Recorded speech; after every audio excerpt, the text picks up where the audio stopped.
দেখে না দেখে কে? কেউ যেটা দেয় না দেয় কে? সবার চোখ ফাঁকি দেয়া যায়, কিন্তু আল্লাহর চোখ ফাঁকি দেয়া যায় না।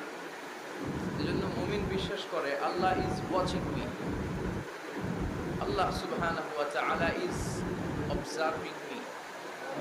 আল্লাহ আমাকে দেখছেন, তিনি আমাকে অবজার্ভ করছেন, আমার প্রতিটি কাজ, আমার প্রতিটি মুহূর্ত। In the day of judgement তার কাছে পাই টু পাই তার সুপ্রিম কোর্টের কাঠগড়ায় দাঁড়িয়ে আমাকে হিসাব দিতে হবে। এটা হচ্ছে মুমিনের বিশ্বাস। মুমিন সব সময় এটা বিশ্বাস করে যে কেউ না দেখুক, দেখে কে? পুলিশের চোখ ফাঁকি দেওয়া যায় কি যায় না? কথা বলেন। পুলিশের চোখ ফাঁকি দেওয়া যায় না? সিগন্যাল দিয়ে রাখছে পুলিশ, যাবা না, হুট করে গাড়ি টান মারছে, কিছু করার আছে? র্যাবের চোখ ফাঁকি দেওয়া যায় কি যায় না? বিমানবন্দরে কাস্টম